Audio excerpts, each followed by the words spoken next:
Olá! Hoje a gente vai explorar uma força praticamente invisível que molda tudo que a gente percebe: o viés de confirmação. Pensa nele como um filtro mental que está funcionando em todo mundo o tempo todo. E olha, entender como ele opera pode, de verdade, mudar a forma como se enxerga o mundo. Essa cena é super familiar, né? Alguém apresenta um dado, uma evidência, e antes mesmo de dar tempo para qualquer análise, pá, uma barreira mental sobe na hora. A informação é julgada e descartada, às vezes sem nem ter sido lida. Pois é, e é exatamente essa reação automática que a gente vai desvendar aqui. E o mais interessante é que não se trata de lógica, nem de má-fé, sabe? É um mecanismo fundamental do nosso cérebro em ação, basicamente protegendo aquilo em que já acreditamos. Para a gente entender isso a fundo, nosso roteiro vai ser o seguinte.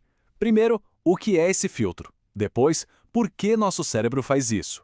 Aí, vamos ver alguns exemplos práticos.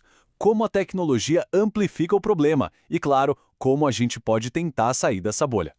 Bom, vamos começar pelo básico, né? Afinal, o que é exatamente esse tal de viés de confirmação? Essa aí é a definição formal, mas basicamente é um processo do cérebro que faz a gente agir como um advogado das nossas próprias ideias, em vez de um juiz imparcial buscando a verdade. A real é que o cérebro detesta estar errado, e esse viés é a sua principal linha de defesa.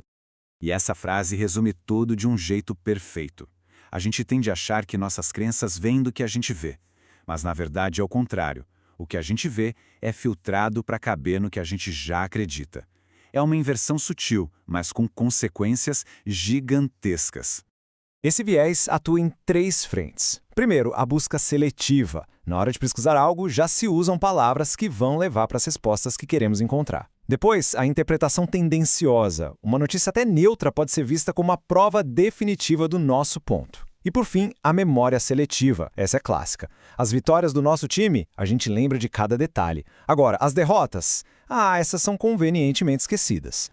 Ok, mas aí fica a pergunta. Se esse viés é tão problemático, por que diabos ele existe? A resposta está na nossa evolução. Não é um defeito de fabricação, sabe? É uma estratégia de sobrevivência muito antiga que acabou virando um desafio no mundo moderno. Pensa só nisto. A cada segundo, nossos sentidos bombardeiam o cérebro com uma quantidade absurda de dados. 11 milhões de bits de informação vindo da visão, da audição, do tato, é literalmente um dilúvio de dados. Agora, olha só que contraste. Desses 11 milhões de bits, nossa mente consciente só consegue processar uns 40 ou 50.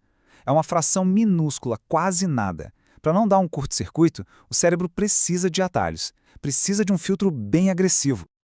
Então, o ponto central é este. O viés de confirmação existe por, basicamente, 3 grandes motivos. Primeiro, para lidar com essa enxurrada de informação, usando uns modelos mentais que já estão ali prontos. Segundo, para manter a nossa coerência interna e evitar aquele desconforto de ter 2 ideias que não batem. E terceiro, para proteger nosso ego. Porque, vamos combinar, admitir um erro dói, né? É psicologicamente doloroso. Beleza, já vimos a teoria, mas e na prática? Vamos sair um pouco daqui e ver como essa estratégia do cérebro aparece no nosso dia a dia, com exemplos bem concretos. Esse exemplo aqui é perfeito para ilustrar a interpretação tendenciosa. O mesmíssimo ato de corrupção. Se for do candidato que apoiamos, vira um deslize perdoável, faz parte do jogo. Agora, se for do oponente, é um crime hediondo, precisa ser punido. A ação é a mesma, mas o filtro do viés de confirmação muda completamente o julgamento. E no campo da saúde, as consequências podem ser fatais. O movimento antivacina é um caso de livro. A pessoa procura ativamente por algo que confirme o que ela já pensa, encontra um único estudo, muitas vezes já desmentido, e o eleva ao status de prova final, ignorando o consenso científico esmagador. Histórias pessoais são usadas para confundir uma simples coincidência com uma relação de causa e efeito. Se o viés de confirmação é uma característica humana antiga, a tecnologia moderna, principalmente os algoritmos de redes sociais, basicamente injetou esteroides nesse processo. Eles são verdadeiras máquinas de amplificar vieses. Para entender como isso funciona, precisamos falar sobre a tal da câmara de eco, ou a bolha, como todo mundo chama. É um espaço digital onde as vozes discordantes são silenciadas e as opiniões que já temos são repetidas e amplificadas sem parar, como um eco mesmo. Olha só como esse ciclo funciona. Tudo começa com nossas próprias escolhas.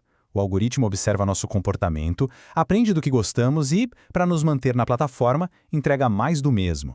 O resultado é um reforço constante das nossas crenças, criando uma realidade paralela e totalmente personalizada. E isso não é só achismo, não. Tem ciência por trás.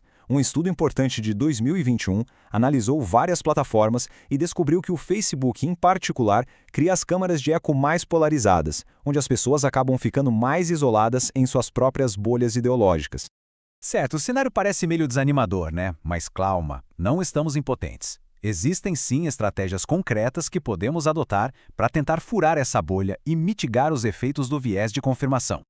A primeira estratégia é talvez a mais contraintuitiva, porque é o oposto do que nosso cérebro quer fazer. Em vez de procurar confirmação, a ideia é buscar ativamente pela refutação. Se perguntar, qual é o argumento mais forte e inteligente do outro lado? Se expor a isso de mente aberta, não para brigar, mas para entender, é o primeiro passo para o pensamento crítico. A segunda tática é um exercício de honestidade intelectual. É se fazer uma pergunta bem direta. Que tipo de evidência me faria mudar de ideia sobre isso? Se a resposta for nada, bom, aí talvez isso não seja uma crença baseada em fatos, e sim um dogma. Cultivar a humildade de admitir que podemos estar errados é a chave para o aprendizado. No fim das contas, a grande lição é esta. A percepção objetiva da realidade é, em grande parte, uma ilusão. Cada um de nós enxerga o mundo através de um filtro único, moldado por nossas experiências, medos e, claro, nossas crenças. E esta citação amarra a ideia de forma brilhante. O problema não é a falta de fatos, é que, por causa desse filtro mental, selecionamos, interpretamos e lembramos de fatos diferentes, construindo narrativas completamente distintas a partir da mesmíssima matéria-prima da realidade. Portanto, a reflexão final não é sobre como eliminar o viés, o que é impossível, mas sobre a escolha que fazemos. Reconhecendo que a bolha existe, a decisão de espiar para fora dela e desafiar nossas próprias certezas é o que define a jornada em direção a uma compreensão mais ampla e honesta do mundo.